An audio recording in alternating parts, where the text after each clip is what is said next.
Hello, today we will guide you through how to set recurring reminders in Slack. To begin, open Slack and go to your direct messages area.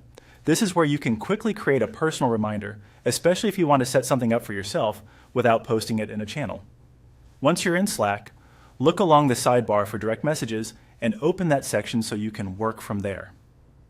Next, select a sample message or open an existing direct message conversation.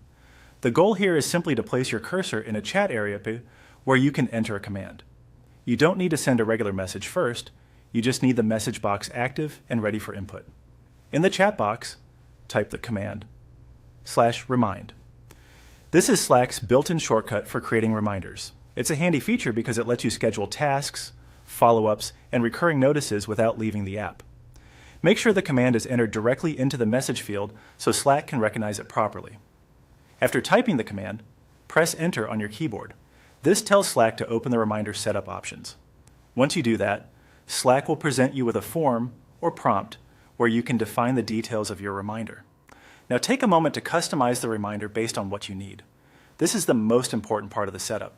You'll be able to enter the reminder text, choose when it should happen, and set it to repeat on a recurring schedule.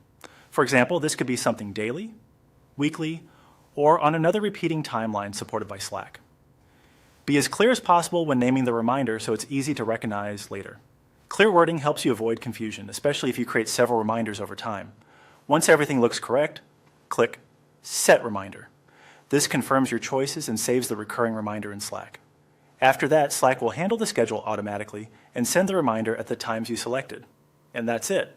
You've successfully created a recurring reminder in Slack. If you ever need to adjust it later, it's a good idea to review your reminder details carefully when setting it up so the timing and message are exactly right from the start. Thanks for following along, and we hope this helps you stay organized and on schedule in Slack.